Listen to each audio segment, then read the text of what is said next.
Good evening, ladies and gentlemen. I'm George Thorman. I'd like to welcome you again to another session of our local history program. Tonight I have two guests with me, one from St. Thomas and one from Aylmer in London. On my left is Mr. George Connoy from St. Thomas, and on my right is Mr. Ron White from Aylmer and from London. And these two gentlemen are experts in the Indian archaeology of Elgin County and southwestern Ontario. I'd like to thank you both very much for being on the program, and I would like to explain to the people who are watching that we're going to confine ourselves to the land of the Neutrals. And the Neutrals were a branch of the Iroquois Indians. They were related to the Petons or the Patuns, whichever way you say it, and the Hurons, and all of the 5 tribes of the Iroquois Confederacy, the Senecas, the Onondagas, the Oneidas, and the Mohawks, and the Cayugas, and later on the Tuscaroras. All of these tribes belong to the Iroquoian family. However, the ones we're interested in are the ones called the Neutrals. And I suppose, gentlemen, when we're going to start this, we're going to talk about Indians. I think we'd better find out how long have there been Indians in this area. George, can you? Roughly about 7,000 years. That long? Yes. You agree with that, Ron? Well, archaeologists and amateur and professional never agree, so if one of you want to contradict the other, just go right ahead. A little farther back than that, just after the glacier was receding, they found points, these fluted points and the Hilo Point have been traced back on carbon dating to 8 to 10,000 years. Well, you agree roughly on 7,000 years. Now, what did we call the earliest culture that was here? Ron?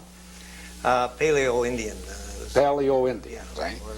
And perhaps you'd like to, that is a fulsome point. That's right. I'm supposed to hold these, we were going to have pictures for you, but we can't do them tonight. A Folsom Point is one of the oldest arrow points in North America. It has a flute on the front and the back, and they're beautifully made arrowhead. In fact, they're prettier than a lot of the arrowheads were later. Now, what age is the Folsom Point, roughly? It goes back 8 to 10,000 years at least. But 8 or 10,000 is in the southern states. Earlier in the states. Yeah. Yes. Well, here about. But as far as this, In this area, yeah. Yes. Well, what's your theory about where the Indians came from? Well, I believe they came across the land bridge At Siberia. between Siberia and down the west coast. Yeah. And then as they got down to where the warmer climate was, they branched over towards the east and then came back up through. Well, when I was a kid at school, they were always saying that the glacier started to retreat about 10,000 years ago, and that Right. all of the Indians came to North America in the last 10,000 years. No. But that's not the current belief now, No, is it? I don't think so.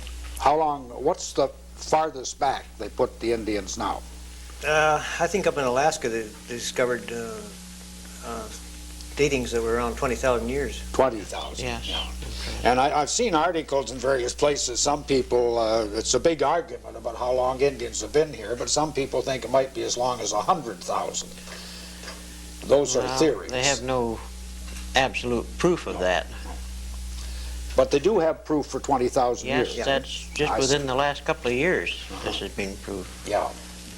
I know it hasn't. Now, the first Indians who were here, what you call the Paleo-Indians, what was their, what did they subsist on? Well, they followed the retreat of the glacier. Yeah. Because once the glacier started to melt, then the vegetation was very, very abundant. So naturally the animals would come to eat the vegetation, and then the Indians. But how did they make a living? Were they just hunters? Yes, just hunters and gatherers. They were wanderers. They never stayed in one particular spot. And they hunted caribou, moose, and possibly mastodon, because there are mastodon bones found in this area. No. Never found any mastodon bones with Indian arrowheads in them. No, not in this area, but they have found them. They have. I have pictures showing them. And so they're hunters and gatherers to start with. Now, what age is that? That's from 7,000 or 5,000 here, eh? 7,000 years ago anyway. 7,000. At least, yes. And there was they used to intercept the herds that were feeding on the tundra area, and it was subarctic temperatures in that time. But a little later on, then the temperature really came up and vegetation started to grow. Well, now we read about the big mound builder people in Ohio. Yes. We don't have any of that here, do we? Out in Rainy River area, not in this area. Oh, I see. There were some mounds built in that particular spot. Yeah, well, what But about that was a later. How quite a old lot is later. that? That would be around about maybe 100 BC. 100 BC? Somewhere in there, that area. Well, now in this area, we have two ways of finding information about the Indians, and one is by digging up all the kind of tools and so on that we have here, and the other is the contact with the French. I just remind the people who are watching this that Champlain founded Quebec in 1608, and then the French missionaries fanned out after that, so there's not really much historical contact with the Indians. No. And what little information we have from the historical is very interesting. But for the older part in that, we have to depend on digging up sites. Eh? Right. All right, well, let's move to the Iroquois here or the country of the Neutrals. What was their mode of living? During the Archaic area, which was just after the glacier settled, and they got and there was abundance of jack pine and evergreens, and the climate changed very drastically. It got to be probably a month warmer than it is now, even in the summertime, and the population expanded, and they were hunters and gatherers even then. There was about but they weren't what we call the neutral people. Oh no. No, they weren't. They weren't farmers. Yeah. No. That didn't come They in. were archaic people, and what I want to do is, we may come back to those archaic people, and but let's now just talk about the Neutrals, who were, as we said, an Iroquoian tribe and lived in this area from Ontario to Windsor, Lake Ontario to Windsor, and about maybe a 50-60 mile north and south range, and of course that includes Elgin County. Now, what was their livelihood? How did they live? By the time that they were and developed, they had a corn and squash, beans. And quite a farming complex, which made them so they weren't dependent on hunting exclusively. Well, how did they plant their corn? How did they till the soil? Well, they would burn off a certain area in the woods, probably mark a tree so that it would be die to a certain degree, and then they would burn the base of it and fell it. And they would, this would take some time to do, but then after a while they would clear the land enough to plant 10, 12 acres, maybe more than that, of corn in one spot. And they would just plant this in among the stumps. In between the stumps, yeah. Just the way the pioneer farmers in Elgin did when they came. That's right. Well, have you got any tools that show how would they till the soil, for instance? How would they loosen it up to plant the corn? No, I haven't got that out now. We had that out. Then bring your maybe hammer. Well, it would be something like this, wouldn't it? I just know if I can move it over here. Now, Ron had that out, that tool. No, this could be Possibly used for something in that felling nature. trees. Well, that's very, very crude, but All right. Well, here we have one something that this is a hoe, I assume, eh? well, an adze An adze. actually, but And what they call an adze, and that could be used to We're still break beat up the here. soil, and this is fastened to a stick by what kind of fastening? with deer hide. Deer hide. Yeah. Now there are bigger ones than that. That's Yeah. just a small. They also used a large stone tool they called a hoe. but we don't have an example of it. And it was fastened on in a similar manner. Well, now, when they're stirring up the soil, did they plant it in rows the way we No, do? just hilled it. Hilled it. Dumped it and hilled it up. Or how many how many seeds would they put, say, in a hill? That could be, I imagine it would be 5 or 6 anyway. And then they heap the soil up Right. and grow it that way, eh?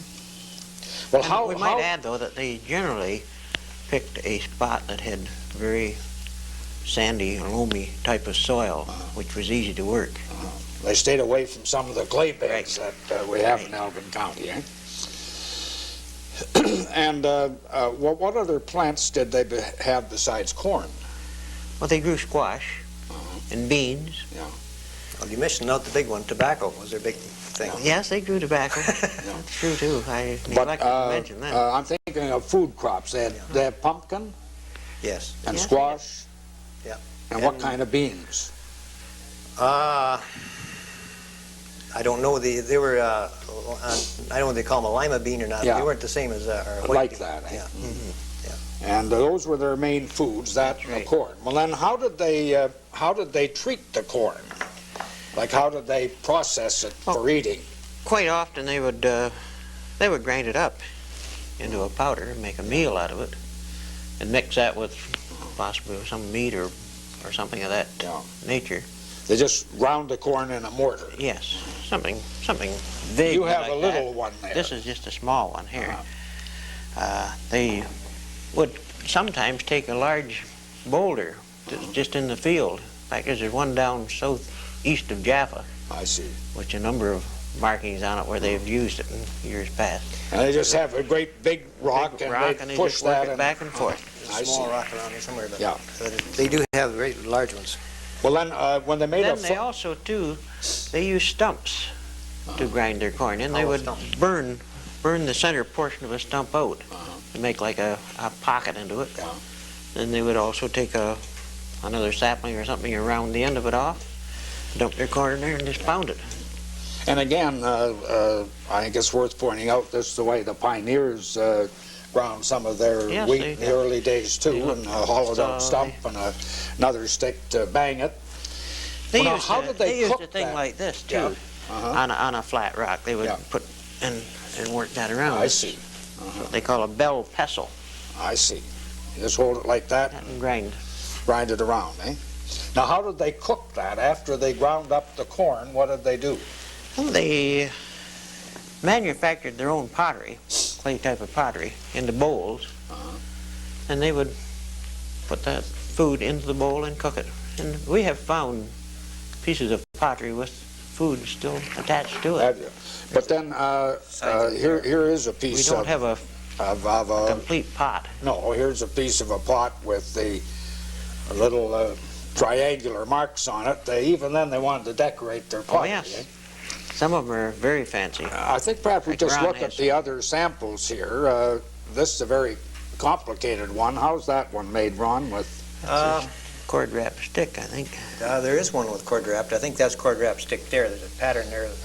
if you can see this one, they've simply wrapped cord around the soft clay, and that's left 3 lines all the way around the clay. And Possibly beaver's tooth or woodchuck's yes, tooth. this one they've taken a stick and made zigzag marks on it. Well, how could they cook in a clay pot? This is a clay pot. Can they put a fire under it? Oh, yes. Yeah. They had to be- Those are fired. Yeah, They're baked. they're baked in the fire. In They the were so fire, large, though, yeah. they had to be very careful, or if the fire, they got a raging fire, it would split them. Yeah, I see. And a lot of times they would use coals only, and then they would dump these hot boulders right inside the pot I see. to make it cook. So you have a sort of hot coal bed underneath the Right. thing, and then you have water in the pot, Right. and then you put hot stones in the pot to raise the temperature of the water. And then I suppose they ate that just like a porridge, eh? More or less, yes. Kind of a meal. They would dump most anything in it, from what I've read. Pardon? They dumped most anything in it, from what I've read. Yeah, you mean any meat or Yeah, fish anything at or all. anything they had, eh? Yeah. Well, did they ever roast the corn the way we do, or I think They would put it in the coals. They never roasted that, I think they did. that corn? You think maybe, eh? I think they Could probably have. knew as much about corn as anybody Yeah, yeah. how to cook it. Yeah. And now what did they dress in? What was their clothing? Usually the skins of animals, like deer skin, doe skin. They would process that themselves. Like they'd kill the animal and scrape the flesh from the hides, then tan the hides with the fat from bear or something like that. Well, we and have work that into. we have a whole lot of tools that they must have had. First, we have something, I suppose, for killing the animal. What were their main weapons? Well, the neutrals that lived here used bow and arrow. Yeah. Well, then perhaps, George, you could talk about some of those points there. How they're fastened to an arrow. Well, we have an example right here. The shaft is split. Then the point is set into the split end, and it's wrapped with root. Spruce root, that one, that particular Well, one. spruce root or Whatever it happened. cedar root. And quite often they'll put gum or pitch from the pine tree over top of that to hold the lashing from coming undone. And on the far end, this is a little badly beat up, but they would take a feather and split the quill on it and fasten that on the back end of the shaft the same way with some spruce gum or something like that.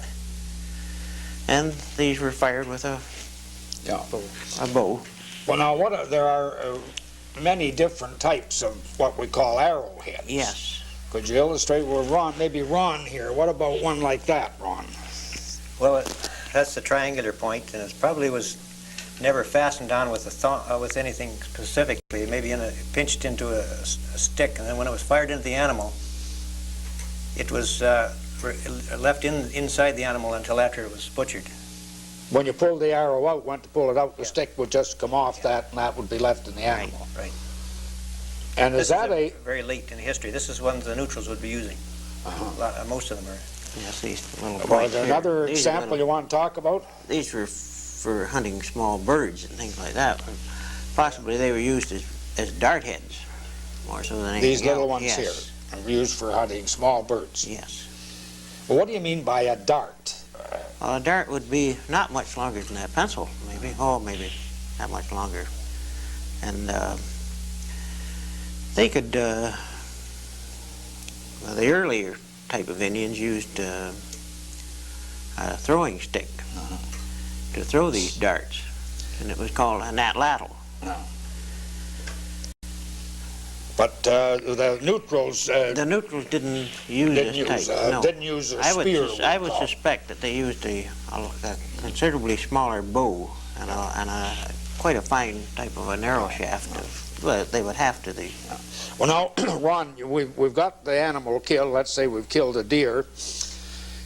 Now, we've got the problems of skinning it and so on. What tools they use for that? Could you talk about a couple of those? Probably figure out the best thing they had in the way of a knife. Something in that nature there would slice it. It's very thin. Yeah. And, well, very sharp, actually. Now, how did they use that to skin an animal? What's the way? How do you hold it? I believe that was probably mounted on a wooden handle, with a wooden handle or bone handle. Used just like an ordinary knife. This was a knife as well, but it's... Now, see, a lot of people find something like this. Let's hold that up.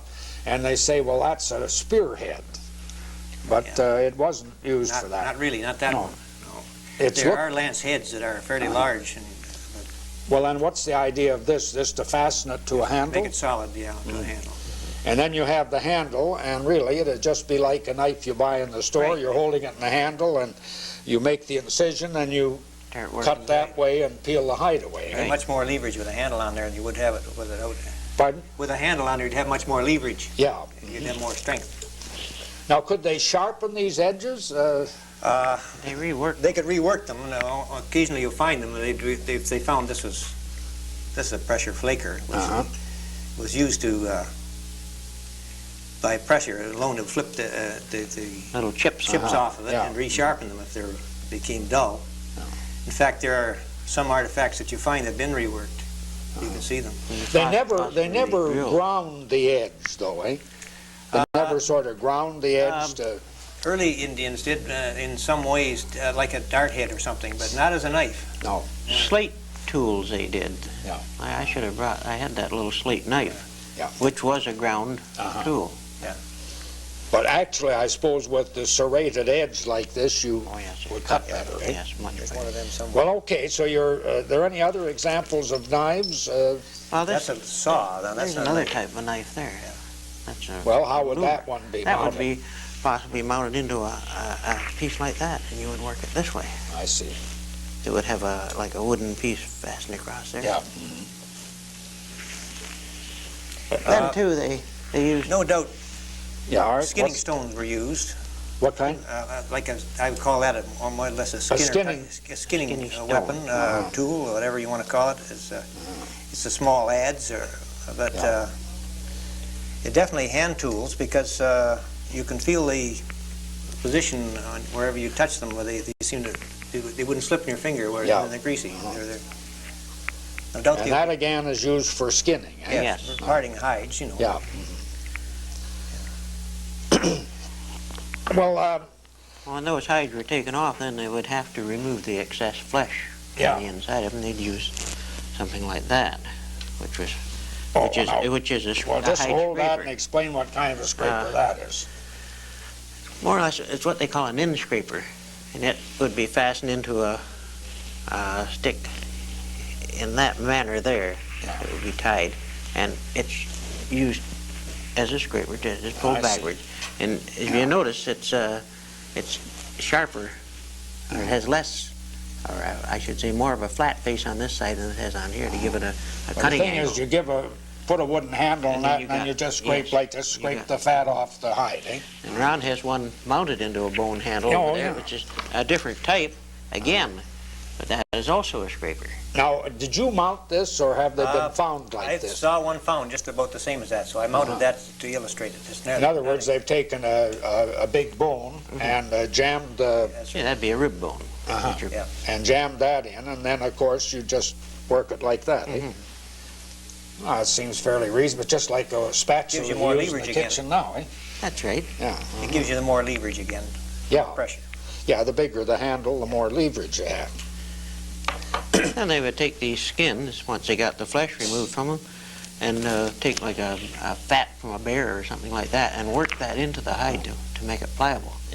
Well, the modern Indians use the brains to work into the hide. Did the neutrals or the Iroquois use the brains of an animal, or we wouldn't know? I couldn't answer that. They were good tanners, that's for sure. They must have used it. I think that was a common thing to use. Well, then, so they've got the hide. How did they make the garments? How did they sew them? Well, they would use tools of this nature, which are awls or punches. And this is a piece of bone which has been heat treated to make it fairly hard on the end. And then it's ground down on a stone. They would take a stone, well, any kind of a stone that's very rough, and they would work it on there until they got a point on it. I had a sample over in the box over there of the I way they had- sharpened those Yes, awls. I had one. I didn't bring it out. We cut But then they would take that and push it through the hide, and take a piece of thong, something like that, or Well, now this is they use part of the hide to cut it up into strips to make Yes. cord out of it. that's right. Or they'd use, again, spruce root or cedar root or something of that nature. For And- clothes? No, for thongs to tie. Tie. Well, they would take porcupine quills and use that as a button. Yeah. They could tie that on the one piece. Well, did they? No, they they didn't make clothing the way we have, but No. they make a sort of cape or a coat to go around the person. They'd have to sew that, but that would be sewn with thong. Thong, Mainly, yeah. yeah. That's Yeah. something. He never brought us a Yeah. tool for cutting the thongs. And these are all examples of punches. For Punches punching or a hole. awls. And Yeah. Ron has a small needle right there. This one? I believe they were used as needles I as don't well. think- They're Where's the catfish hole in spines. that? I couldn't see it. Oh, there it is there. They're catfish spines, but you find so many of them in the sites that you begin to wonder if they're not used as needles. And they are, they have had a hole bored in them. Yes. They have a hole in them natural. Yeah, I suppose they must have been. They are for finer work. They're- And these are fairly common. Oh, yeah, What animal's bone would that catfish. Catfish. be? Catfish. Yeah. Well, we've got needles. What do they use to cut their thread? You know, the wife finishes sewing and she has to cut it. Well, that could be used for it. It's like a saw. And this again would have a wooden handle Yes. on it. Yeah. All of this barbs on the end are to enable To hold it. to To fasten Here's a it. sample of cutting. That's a jaw of a dog. Yeah. So you can see the marks where they've cut it along the edges. Well, why would they cut that off? That's a good question. It's probably important in their ceremonial or whatever they were using. Or I suppose it could be a decoration too, eh? It's possible, yeah. But let's get back to this one. This is a saw, eh? And it looks like a saw. And with the wooden handle, you just saw it that way. Or turkey bone, leg bone beads. They're cut off the same way. Uh-huh. Now, are they cut off with a tool like this? Yeah, I believe so. Uh-huh. Have you ever tried to saw one? No, I actually haven't. They polish them up. Now, there's a better polished job. You don't see the saw marks, but some of them are the cruder ones. You can see where they've cut them. And what are these cut for? For beads? Beads, yeah. Beads, right? And then polished, Polished. to make them smooth. Worn probably until they are polished. Well, people think of the Indians here as sort of not having any contact with anybody, but we find things in Elgin County. For instance, we find copper tools that come from up in northwest Ontario. Now, what else do we find here that comes from a long way away? The Gulf of Mexico, those conch shell beads. And that's catalanite from Minnesota. And that's only found there. Yes. Yes. And these are from the conch shell in the Gulf of Mexico. Well, roughly that's where it would come from. Yeah. There's conches maybe closer, but it would be about as close on trade. And is this what they call wampum? Yes, that is wampum, the Form little, of wampum. the little beads with a hole in it. And white wampum was a symbol of peace, eh? And or was it the purple one? No, white wampum was peace, wasn't it? I believe so. I don't have any No. purples. No. And so that we know that this kind of shell only comes from the Gulf of Mexico. Well, they claim that's where they felt the trade was Yeah. came up from. And the copper implements came from northwestern Ontario. Now, anything else that comes here from another place? More from northern Michigan, the copper tools. Northern Michigan also, eh? There's some exotic flints come from the Minnesota and far Have you west. got one of those here, Ron? No, I'm sorry to say I don't. That one is from Ohio. I think. Ohio. That's funny, I was going to bring some of them. I had it. What? I was going to bring some of those exotic points, and I have didn't. one with okra, red okra on it. Oh, yeah. Now, what you mean by an exotic point is Well, that this is a fancy kind of flint that isn't found anywhere in Ontario, and it's found in great quantities in Ohio. So that means that somebody's brought it from Ohio to here and traded it. Now, that didn't mean they made a trip here. How would this sort of trade happen? I suspect this one came up through Point Peleaway. This I was see. down near Delaware where this was found. So that, in other effect, Ron has this, and he's in Ohio, and he trades it to me, and I'm in what's now Michigan, and I trade it across the river to you, who are in what's now Ontario, and you trade it to somebody who's in St. Thomas, and... The tobacco was a big trading item with them, you see. Yes. I see. They traded, the neutrals themselves, that was one of their big businesses. Uh-huh. Well, I mean, they specialized in tobacco here. Right. And the manufacture of points. Here? Yes, they supplied a lot of the. They They supplied was both the area Hurons and the Iroquois Yeah, with but points. They were. that strikes me as funny, because we don't have any rocks here, particularly, and there are all kinds of rocks up around Georgian Bay and Simcoe and that area. You'd think they'd make the points up there. I don't know why, but the neutrals seem to be better at it, They were. you might say. Well, where did they get their raw materials from? A lot of it comes from down close to Niagara Falls, down by around just the other side of Port Dover. There's an outcropping, and up by Port Franks, I see. there's another outcropping.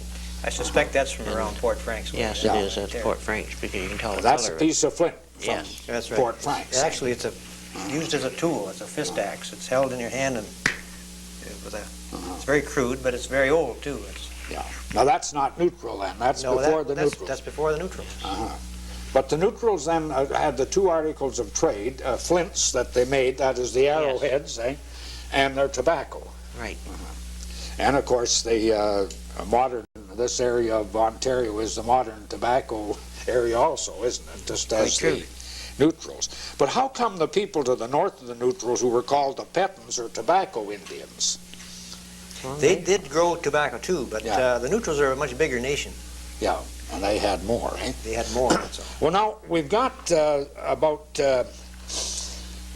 we've got what they ate and how they did their corn and how they made their clothes. What did they use on their feet? Well, I suspect in the wintertime they just wrapped their feet in a piece of fur and lashed it on. We don't know whether they made a moccasin. I believe they did. I should have brought a stone with me that I believe was a moccasin last. It was used to pull. You look up in the museum. leather. Yeah. You look up in the museum on the stairway going downstairs. Yeah. On that landing there, there's a stone last. Yeah, a stone last. Yes. In other words, just a way to make the model for a moccasin. Yeah. I think the main thing. See, some of the early French who were here said that the people went naked. Well, the neutrals were supposed to have gone, been totally naked. Well, my God, I don't know how anybody could be naked in a weather like this. Eh? Well, maybe No, this I would don't be in either. the summertime, but I don't Yeah, think even in the summertime, warm as it is, I don't think I'd want to be going around here naked. I don't know how they could stand the mosquitoes. The young people at Port spend most of their time in the summer going as naked as they can, eh? Well, they must have had some kind of clothing. Because we don't have too many written accounts about the Just neutrals. I believe they used deerskin a lot. Pardon? I believe that they used deerskin quite a lot. Yeah. Deer was really a prevalent thing you find in the sites that you can dig. There's all kinds of deer bones. Yeah, the early accounts speak of herds of 200 deer in this area, don't they? All kinds of I found a moose knuckle or a moose phalange on a site here, right here in Hamilton County. Well, now I want to ask you something else. So we've got their clothing, we've got a kind of moccasin that they made, and we know how what they ate. What did they do for decoration, like the women and the men? I mean, the jewelry. They had combs, although I haven't got a sample. No. Well, that would of course be utilitarian. What would they make the comb out of? piece of bone. Bone. Yeah. And Or possibly they would use the shell off of a turtle. off the turtle, Yes. and then saw Saw the slots. in it. slits down it. Right? Well, now what about things to wear, for instance, for a decoration? Jewelry, I call it, but we've talked about beads. Well, something like that would be a decoration of a sort. I'm not sure who was the most decorative, the men or the women, but Well, I think, Ron, we better stick just like today, the men probably, eh? Most decorative. Now, how was this worn? Just a thong was supposed to have been put through it and just hung around their neck. What do they call a thing like that? That's it's a gorget.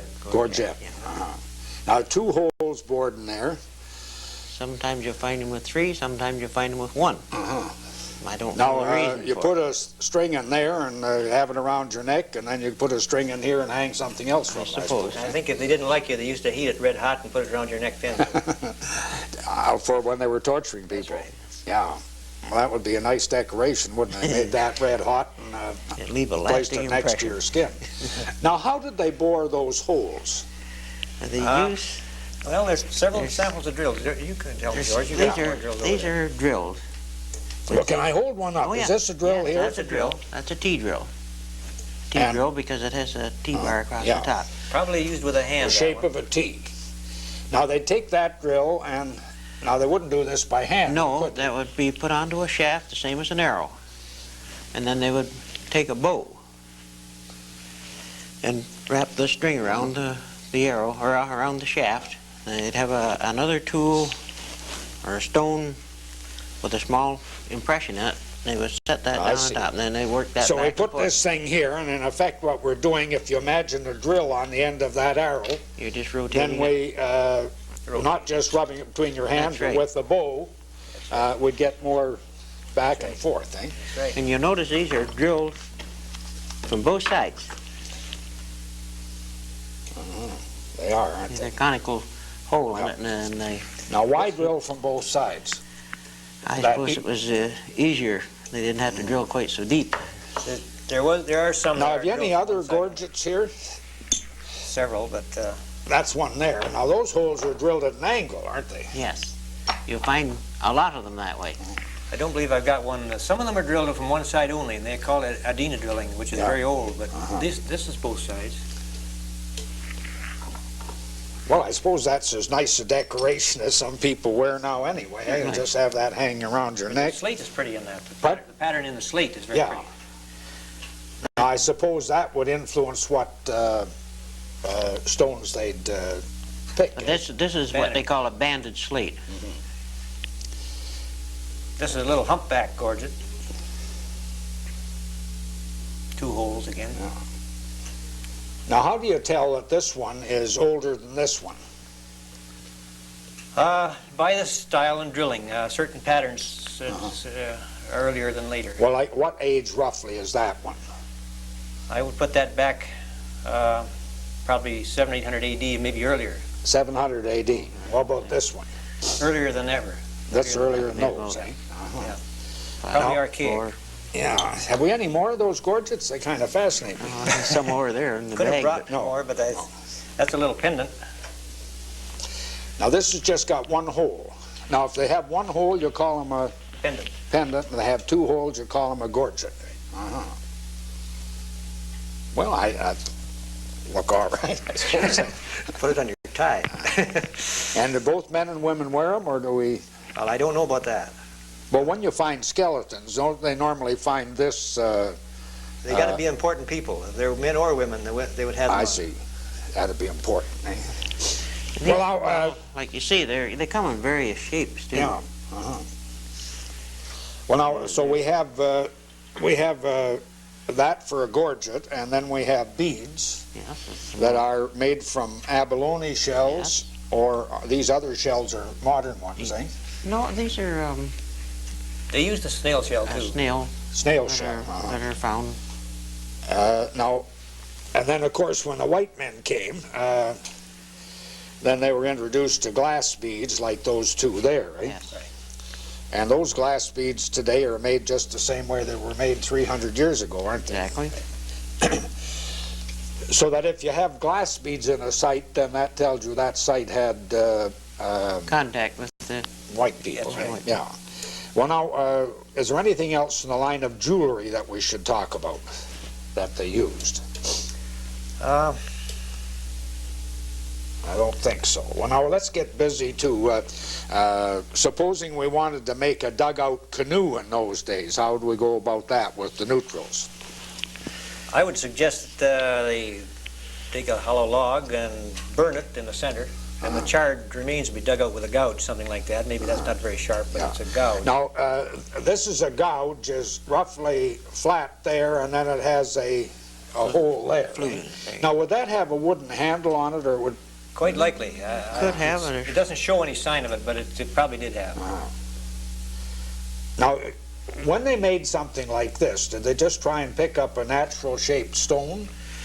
No, they'd find something roughly the shape they want, then they would take another hard stone and they would peck that. You can see the pecking marks on it. I see. And they would peck out that groove Like they'd that- hit it yes, that way and that- take just a little tiny chip out. each time. Uh-huh. And then after they got it to roughly the desired shape, then they would start to polish it I see. on another stone with And fine this is sand. this is a thing for pecking. I believe it was. That's Yeah. about the nearest I can see to what they were used to. All these skinny Now- stones show sign of it. Now this particular one here, shows that the little indentations are from being Yeah. pecked, and that's well shaped. But it doesn't Now, come naturally. this is oval shaped on both sides, and you call that a what? It's a celt, ungrooved axe. Well, when you say a celt, just what do you mean? A hammer? A celt is an axe, but it's not grooved. Yeah. We have grooved axes, but these are more common. Yeah. I understand that it's possible that they used to split have a limb and split the limb and put it in a live tree and let it grow around until it molded in, and then cut it off, and then it was already in the handle. Now, let me get I've that seen again. You take a thin sapling, Right. and you put a slice in it, Right. and then you put the stone in there, and you let it grow for a few years until that sapling has grown around the stone, and then you cut it down, you got a handle, and you're... Right. I've seen that done, and I wouldn't believe it until I saw it. You have seen it done. There's a fellow has one over in Yeah, London now, right now. but very often in order to fasten a handle, they put a groove around here. Do Right. they? Have you got one with the groove? This one is already mounted, Uh-huh. so I didn't keep any of those other ones out. I should I have. got some over there. Now, is this a war weapon, you think? I think it was an all-purpose tool. Probably used it as a war weapon. And Certainly that would be what early French explorers called the tomahawk, eh? not clear as the nearest thing to it. Uh-huh. And this has been picked here and polished on Yes, you can see the edge of it where it's Uh-huh. been rubbed and polished. And that could, as you say, be used for a They could chop could down be a used for a small. hammer. Yes, they could chop down a small tree with it. I investigated it was charred, burnt. I know we call them an axe, but you really think you could chop down a small Oh, yeah. tree with that? I think so. A lot of effort. Yeah. We're kind of moving into war weapon. Now, here's one here that has the groove, eh? That is a maul or a hammer. Uh-huh. There's a smaller example of one there with a groove on it.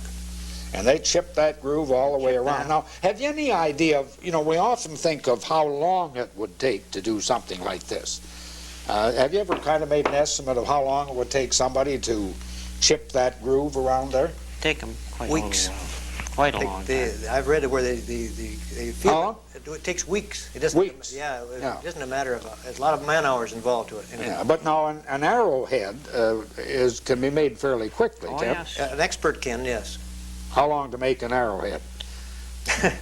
Half an hour if Yeah. they're good. About that, Half an hour. yes. Yeah. Now this kind of a maul, this is made for a handle, but really you could also bang that Yes, you could. as a hand tool, couldn't you? Right. And where's that piece of flint? If we wanted to knock a chip off this to make an arrowhead, we just bang it with Bang that. with eh? that, yes.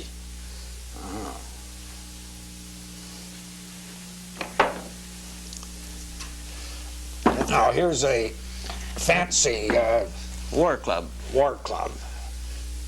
Now, this wouldn't have had beading on it no, originally because these are European beads, but it would be made this way. It's got a groove there, Yes, slight groove in there. and then it's just fastened to this stick. And A little thong in there to put your what's arm, that thong for? To put your handle it? put your hand through it so you wouldn't lose it. Oh, I see. Like that, eh? My God, it's an Almost like awful weapon, isn't it? There's a lot of small stones like that down the top there, like a ball. Yeah. And some people feel that they were used wrapped in leather as a thong as a weapon too. I see. Bolo type thing. Just find a round boulder down at the beach and Smooth put it a out. leather thong around it and half a yard of thong and use it as a... Right. Uh-huh. Well, it's too bad we didn't have, the Frenchmen didn't make more drawings of these things. It Now- would have been nice. What about medicine? Well, they used a lot of herbs and different types of barks and things for medicinal purposes. Probably the small boulder you have there. Yeah, we use. And they well, would drag- Ron, this has got the main one on the top there, and you think that's a little mortar and pestle. Well, it could could be. very well be. It looks And like it. And it could also be a hammerstone. This one. Yes. For fingers this way. See? You can see how Dual rough that purpose. is on the I see. outside. They can pound with this, you see, and they can hold it with their fingers. Uh-huh. But it also Dual could be purpose on those things. used as an anvil. Yeah, actually, you hold that in your hand, and you've Yeah. got a good You got a grip good on it. grip. But it also could be used for grinding up tiny I feel it seeds was, yeah. and making a potion Sure. for medicine, eh? And the only difference between that and the other is size, eh? The others are Big. maybe that big, eh? Yeah. See, it must be pretty difficult. Like you say, that can be a mortar, it can be a hammer. I think they were pretty ingenious in a lot of ways. They used multi-purpose tools. There's no Yeah. doubt about it. There's one more fancy one here. That's just another gouge. Another type of gouge. Yeah, Full length. it's too bad we haven't got these on the screen. This has got a concave surface there, and then it's out there, and that's for gouging burnt wood out of a log. Or They're quite territorial. They're found in New England and in this area only, those gouges. these are in New England Yeah, and here. Yeah. That is, you mean Southern Ontario? in New York State. New York State, eh?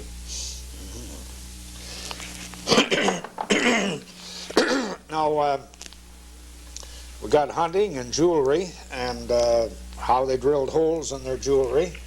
What about fishing? They made nets up out of roots, and then they took these small beach pebbles and took a hammer stone like that and bashed a notch out of each side, as you can see there. All right, there we are with the notch out of each side. And they fastened these on their nets. And you just tied a string around Yeah. there, and that was a sinker, That was their it? net sinker. Lengthways, it doesn't matter which way, as long as they just knock the hunk out. And they're very common, very, very common along the Where do you look for them? just along the lake shore, up on the on the cliffs. cliffs up on the south side where they dry their nets before you'll find them. Well, now, on which south side of, not, if you walk along the beach at Port Stanley. Oh, well, yeah. I'm talking about Lake Erie. Yeah, well, I'm just trying to give some young ambitious person a chance to look where they'd find these. Now, it'd take an Indian about 5 minutes to Wouldn't make even those. take them that. Bang, bang, Yeah. bang, bang, and it's And, done. The south slope, I should say, where the sun was hitting it, you see. Yeah. And those are fish weights. Yes, they come all sizes. Uh-huh. I have been told that down by Port Burwell, there was a spot there where they used to find these things that weighed as much as 40 pounds. 40, And the fishermen used to use them as weights. did they? I mean, the modern fishermen. Now, is there any, what's that one there? Well, that's a little, almost a customized tool for grinding or polishing or pounding, whatever, but it's been a natural, it looks like a natural shape in the stone, and they made it to a finger grip and then ground these ends off on this side too until it makes a perfect tool for feel the grip of it. And now, they wouldn't use that for sort of curing leather or something, they would It they? could very well be, Rubbing? yeah. Because it's yeah. highly polished, Uh-huh.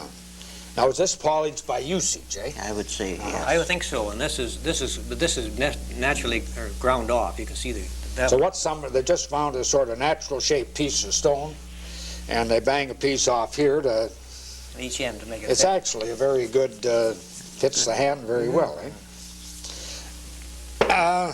Now, we've talked about boring holes. Now, smoking. We haven't got anything into the smoking because they were the big tobacco raisers of this part of Ontario. Now, what were the first pipes made of? This is one of the first pipes. It's a tubular type pipe, and it would be 700 or 800 AD earlier, maybe. That's when tobacco first started to come in in this area. What date does the tobacco come in? Oh, around 700 or 800 AD. They know for sure. 800 AD? Yeah. That late, eh? Yeah. It wasn't early. Quite late. Well, now, so tell me how they made, this is a pipe made out of clay. Now, how did they, could you make one of those? I think so. They used the clay from along the lakes, and Yeah, but how would you make that pipe out of was clay? Just to fired. describe that? it would be fired in a hot coal. Yeah, but how would you form it, you know? You would form it with probably a stick or a reed inside it that would burn out when you were done, and Maybe a wooden plug or something wooden like plug that. to hold it in shape, and then in fact you could carve a piece of wood the inside diameter of that hole and then fill the clay around it. So you just take a piece of wood and you take a couple pieces of grass Right. for the stem, And you mold the clay around it, and then Put it on the fire. when your thing is hardened, that burns out, eh? That's That's right. right. Have you got another example of a pipe, clay pipe? George, did you bring it? No, I didn't bring a clay. That's a stone pipe. That's a stone pipe there, too. That'd be... Now, how old is a pipe like that? These That's are about 16, 1700. That's, 1,600 years yeah, old. that's probably, it may be even contact with the French. With the what? It may be even contact with the French that- at that time. That pipe is only about It's from 300 years. 1600 Yeah, years old. or I see. 300 years Yeah, old. That's why it was, 300 yeah, years like old. 300 years old. Now, how, this is made out of stone. Yes. Now, they have to bore a hole there. Right. They have to bore a hole there, and you tell me they do that with with tools like that. drills like this. Now, how can they bore a hole? That hole's 1.5 inches there. Eh? Well, some drills are quite long. I have a bigger drill at home, but that's tapered. That hole's tapered, and so is that hole. Yeah, they Yeah. are tapered. And they're not done with an ordinary straight drill. No. That's for sure. But that's a remarkable piece of work, eh? It certainly is. You know, the sides, it's elegant looking and has nice shape.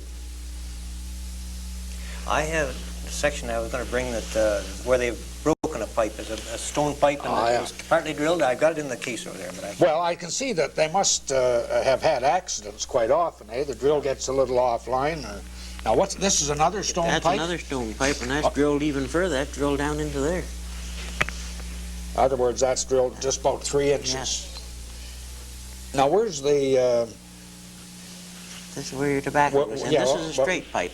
pardon? This is a straight pipe. It was smoked that way. That way. That way. It's a straight pipe. And this I is see. a curved. That one we were looking Yeah, at is... No, the other one. This one. This Yeah. is a curved pipe. Yeah, So that's- that could have been a straight That's one. when they're Uh-huh. starting out. Yeah. The Ohio pipes. Well, they came. I think it came up from Ohio. Yeah. Hope William culture, and a lot of the Hope William pipes are straight and platform type. So you had the pipes with a crook in, like we have now, and then you Right. have the straight ones, eh? Yeah, straight ones are the earlier type. There's another example of a pipe. You see, it's got quite a large bore in the bowl, Yeah. and then a cross hole in here. Uh-huh. But it has carving on the outside of it. See, there's fish carved on there. That's right. Now, what, is that a neutral? No, That's it's very not. old. That's quite an old pipe, that one. But, Well, how old is that? oh gosh. It's hard to say. Hard to No. date that stuff. You have to find it on a particular site and Yeah. then know the site. So And that has carving on it, eh?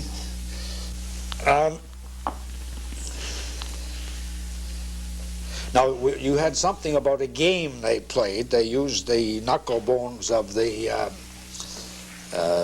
got some of those? I'll let you have a look at them. They're the deer knuckles. And they're Yeah. deer phalange, they call them. So these are knuckles from the deer, and they've all had holes bored in them. Yes. They're broken off halfway through. Yeah.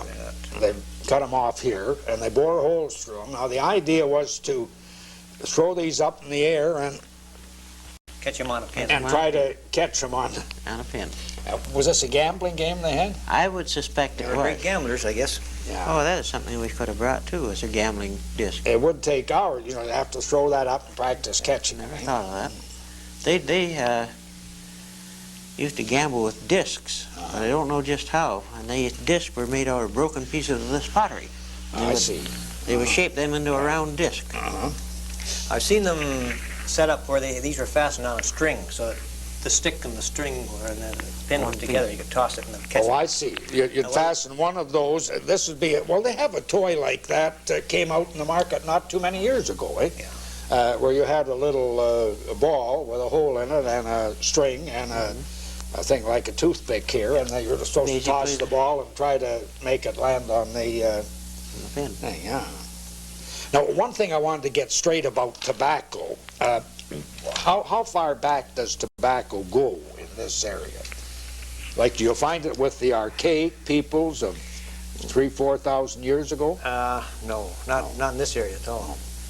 Corn wasn't here in either. No. Corn didn't come in until right around BC or a little later, I around the see. 700 or 800 Yeah, AD. yeah. That's what made the longhouses develop. The people, their Yeah. communities formed. Yeah. There were hunters before that. So Ohio had it when earlier. corn came, you think maybe tobacco came about the same time, eh? I would think possibly it did. It came up from the south. Yeah. I think they had it in Ohio long before they had it here. Yeah. So it started really from Central America and from Brazil and so on, where it came from. Now, we haven't really begun to cover the neutrals and their history, but we've perhaps given people some idea of how they hunted and how they lived, and perhaps we just should take a minute and say what kind of houses did they live in? Their houses were made out of saplings, and they could be anywhere from 40 feet to 200 feet long, and they're roughly about 20 to 30 feet wide. And they would take these saplings, maybe 2 inches in diameter, something that would bend fairly freely, and set them down into the ground, so far. And then they would bend them over and form an arch. Then they would tie this, and the outside of it was covered with possibly elm bark. I see. Sometimes hides. Yeah. And then in a long house, you said up to a couple hundred feet long. That's why they were called long houses, I suppose, eh? Now, they had a center corridor down that, and they sort of had sleeping quarters on either side and storage areas. And how many fires would they have in that? Well, I've seen them in here in the lake here in Ontario, in Elgin County rather. At least 3 and 4 fires. Yeah. And you could spot where the long houses were because of these fires. And those fires, you'd have a long house about 20 feet wide and 200 feet long, and 4 fires down there. And then for chimneys, there'd just be a hole in the roof. Hole in the roof. It must have been pretty smoky, smelly, dirty places. They had bad eyesights very early, I hear. Yeah, I bet they would. And anybody'd like to see some of those, a good place is St. Marie, where they... Yeah, that's why you can go up just up west of Delaware. At Sky... What's the name of that I place? can't tell you. Skyandotte? Something like that. No, it's not the name, but No. About 6 miles west of Delaware. Yeah. 6 miles west of Delaware to see what a neutral longhouse looked like. they're working on the Lawson site in London, and it's possible they'll have that reconstructed in time. Yeah. One thing I'd like to say, the most famous site we have in Elgin County, of course, is the Southwold Earthworks that is marked on a map, we think. It was made in Paris, and it was called St. Alexis. That was the name the Indians gave to it, but Mr. Jury thinks that the Lawson site in London is that village. I would think, I would be more inclined to think that myself. Would, eh? Yes, because it's much more elaborate.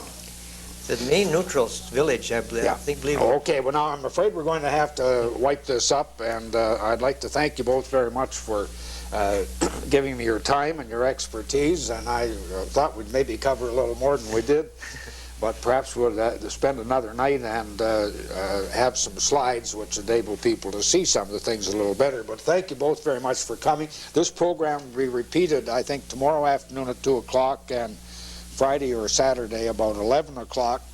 And I'll be on again on the second Wednesday in February, and I have an interview with Sabu, the elephant expert. So on behalf of George Connoy and Ron White and myself, thank you for watching, and good evening.